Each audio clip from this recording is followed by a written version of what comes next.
అదరగొట్టే కారం రంగు రుచి ఆచి కారం పొడి. చూస్తుండగానే ఓజీ ఫస్ట్ వీకెండ్ అయిపోయింది.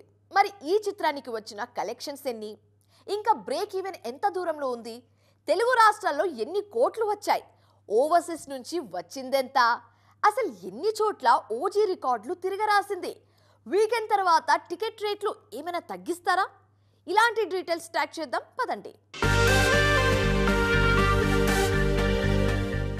పవన్ కళ్యాణ్ ఓజీ సినిమాకు ఊహించినట్లుగానే వీకెండ్ అద్దరిపోయే కలెక్షన్లొచ్చాయి.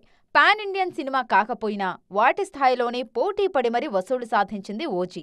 తెలుగు రాష్ట్రాల్లో 4 డేస్లోనే 100 కోట్ల షేర్ అందుకోవడంతో పాటు ప్రపంచవ్యాప్తంగా వీకెండ్ అయ్యే నాటికి 145 కోట్లకు పైగా షేర్ వసూలు చేసింది ఓజీ. హిందీ, తమిళంలో నామమాత్రంగానే విడుదలైంది ఓజీ. 90% కలెక్షన్స్ అన్నీ తెలుగు వర్షన్ నుంచే వచ్చాయి. ఈ లెక్కన పవన్ సినిమా మ్యాజిక్ చేసినట్లే.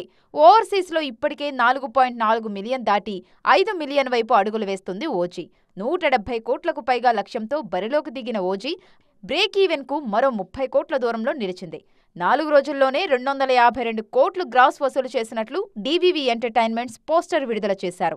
దసరా హాలిడేస్ ఉండటంతో రెండో వారం కూడా ఓజీ దూకుడు కొనసాగేలా కనిపిస్తుంది. కాకపోతే టికెట్ రేట్ల విషయంలోనే మేజర్ కంప్లైంట్స్ వస్తున్నాయి. కనీసం వీకెండ్ అయ్యాకైనా రేట్లు తగ్గిస్తే బాగుండు అంటున్నారు అభిమానులు.